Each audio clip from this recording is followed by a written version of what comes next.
നമസ്കാരം, എൻ്റെ ചാനലിലേക്ക് എല്ലാവർക്കും സ്വാഗതം. ഇന്ന് കുറച്ച് കൊള്ളി കിട്ടി, അപ്പോൾ അതൊന്ന് ഉപ്പേരി ഉണ്ടാക്കാൻ വിചാരിച്ചു. കൊള്ളി 2 കട കൊള്ളി എടുത്ത് നല്ലപോലെ കഴുകി വൃത്തിയാക്കി നുറുക്കി നമ്മൾ കുക്കറിലാണ് വെക്കുന്നത്. കുക്കറിലിട്ട് കുറച്ച് ഉപ്പിട്ട് 1 കപ്പ് വെള്ളം ഒഴിച്ചു. എന്നിട്ട് നമ്മളൊന്ന് 2 വീസിൽ അടിക്കാൻ വേണ്ടിയിട്ട് ഒന്ന് കുക്കറിൽ വെച്ച്, നമ്മുടെ അവിടെ ഉണ്ടായ മുളകാണിത്. അതിലേക്ക് 3 എണ്ണം മുറിച്ചിട്ട് നല്ല എരിവുള്ള മുളകാണ്. പിന്നെ അത് 2 വീസിൽ വെച്ചപ്പോൾ ഇറക്കി വെച്ച് നമ്മളൊരു ചീനച്ചട്ടി അടുപ്പത്ത് വെച്ച് അതിലേക്ക് കുറച്ച് എണ്ണ ഒഴിച്ച് കുറച്ച് കടുകിട്ടു. കടുക് പൊട്ടി വന്നപ്പോൾ കുറച്ച് വേപ്പിൻ്റെ ഇല ഇട്ടു. എല്ലാവരും ലൈക്ക് ചെയ്യാനും സബ്സ്ക്രൈബ് ചെയ്യാനും മറക്കരുത്.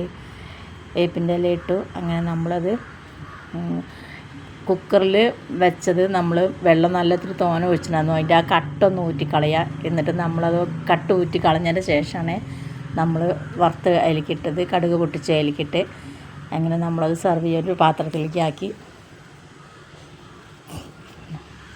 കൊള്ളി വയ്ക്കുമ്പോൾ എപ്പോഴും അതിൽ കട്ട് ഊറ്റിക്കളയുന്ന ഒരു കട്ടുണ്ടല്ലോ അതിൽ. എന്നിട്ട് നമ്മൾ അതിൽ മത്തിയാണ് കറി, അതിൽ മത്തിക്കറിയാണ്. മത്തിക്കറിയും കൊള്ളിയും റെഡിയായി.